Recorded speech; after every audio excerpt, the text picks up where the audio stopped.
देवताभ्यो नमः कुलदेवताभ्यो नमः धर्मदेवताभ्यो नमः स्थानदेवताभ्यो नमः वास्तुदेवताभ्यो नमः मातापिताभ्यो नमः श्री लक्ष्मीनारायणाय नमः सर्वेभ्यो ब्राह्मणेभ्यो नमः नमो नमः निर्विघ्नमस्तु।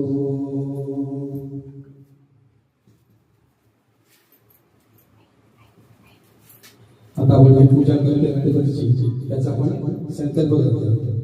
ओम विष्णु विष्णु विष्णु श्री भगवतो महापुरुषस्य विष्णुराज्ञया भगवानस्य अद्य ब्राह्मणे द्वितीयपराधे श्री श्वेतवाराहकल्पे वैवस्वत्मन्वन्तरे अष्टादशतमे कलियुगे कलिकल्पचरे जम्बूद्वीपे भारतवर्षे भरतखण्डे रामक्षेत्रे दक्षिणक्षेत्रे गोदावरीतले शालिवाहन शके 1946 रोहिणी नाम संवत्सरे भाद्रपद